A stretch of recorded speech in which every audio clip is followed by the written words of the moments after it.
In the dark waters of the North Atlantic, hidden beneath layers of secrecy and steel, operated one of the most specialized submarines of the German Kriegsmarine, U-218.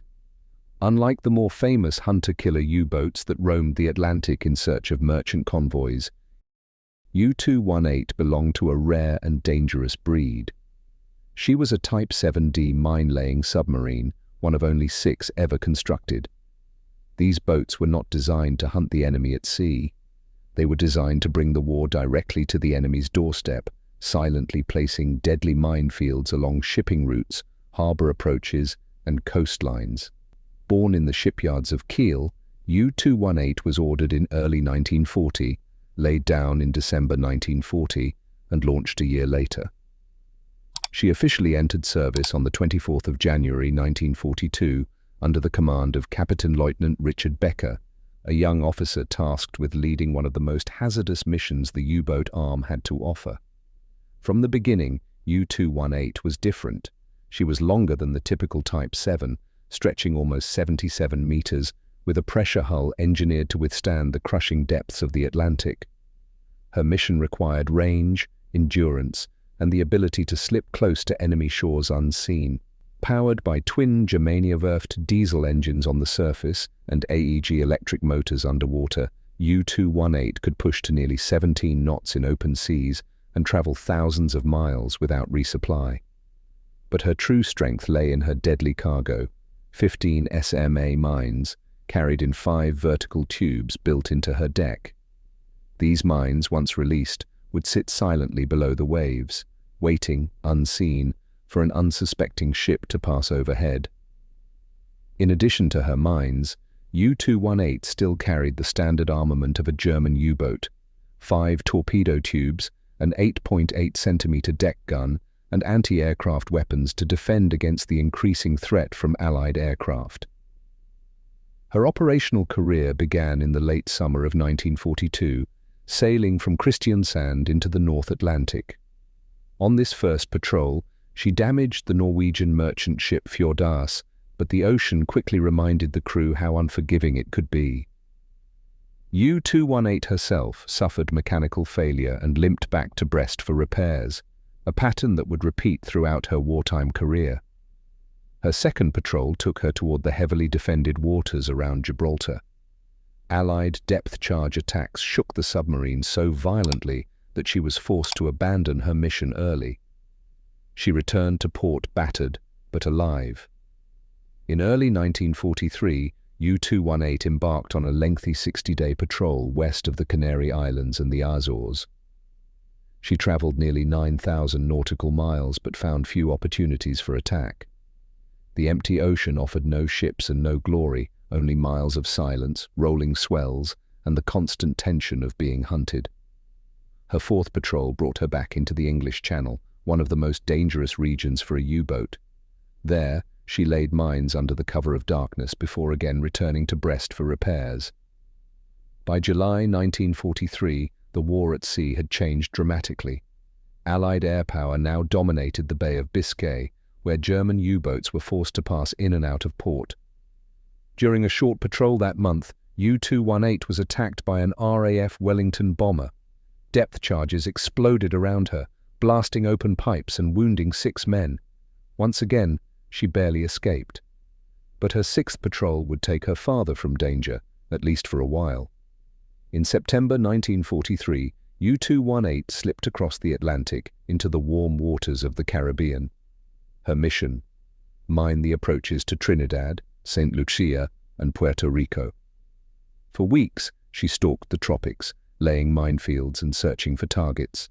It was here that she claimed one of her rare sinkings, the small British merchant ship Beatrice Beck, sent to the bottom by one of her torpedoes.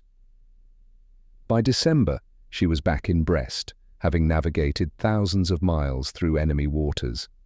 Her 7th patrol stretched to 85 days, one of her longest. Once again, she laid mines in the Caribbean, but Allied shipping had become more cautious and heavily escorted.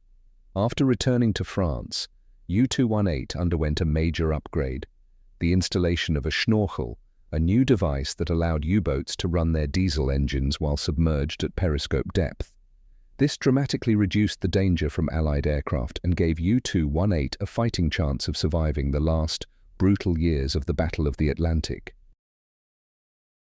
In June 1944, shortly after the Allied invasion of Normandy, U-218 set out on her 8th patrol. Her orders sent her into one of the most intensely patrolled sectors of the entire war, the seas off the southwestern coast of Britain. Her mission was to lay mines near Wolf Rock. The British coastal defences were fierce. For 60 hours, U-218 was relentlessly hunted. Sonar pings echoed across her pressure hull as depth charges exploded around her. Against all odds, she survived. Her mines, laid in British waters, would later damage the auxiliary warship HMS Empire Halberd. Her 9th patrol took her again around the British Isles. An attack by a British motor torpedo boat caused further damage, but U-218 managed to make it to Bergen, Norway. It was here that her long-serving commander, Richard Becker, handed over command to Captain-Lieutenant Ruprecht Stock in August 1944. The war was nearing its end, but U-218 still had one final mission to complete. Her 10th and last patrol began in early 1945. From Kristiansand, she navigated towards Scotland, moving quietly into the Firth of Clyde, a bold and dangerous approach to one of Britain's most important naval regions. There, she laid 14 mines. One of them would sink the small British merchant ship Ethel Crawford in April 1945. It was the final success of U-218's career. On the 8th of May 1945, as Germany signed its unconditional surrender, U-218 returned to Bergen. Her long war was over. After the surrender, she was transferred to Loch Ryan in Scotland, along with dozens of other surviving U-boats. Like many of them, she was selected for Operation Deadlight, the systematic sinking of captured German submarines. On the 4th of December 1945, U-218 was towed into the North Atlantic and scuttled. She slipped beneath the waves for the last time, coming to rest roughly 60 meters down near the island of Innistrahull. More than half a century later, in 2001, marine archaeologist Innes McCartney located and surveyed the wreck.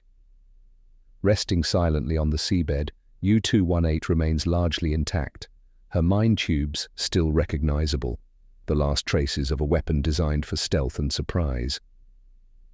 Across 10 patrols, U-218 sank 2 ships and damaged 2 more. Her operational record may appear modest compared to the notorious attack U-boats of the Atlantic, but the nature of her missions tells a different story. Mine-laying submarines were sent into the most heavily defended waters, often just miles from enemy coastlines. Their success depended on invisibility, precision, and the courage to sail straight into danger. U-218's survival alone is a testament to the skill and discipline of her crew. Today, she lies beneath cold Atlantic waters, a relic of a forgotten chapter in the submarine war. Her steel hull, once built for secrecy and destruction, now serves as a silent memorial to the men who sailed aboard her and the perilous missions they carried out. U-218 was not a legendary U-boat, but she was a survivor, a specialist, and a reminder of the hidden war fought beneath the surface of the sea.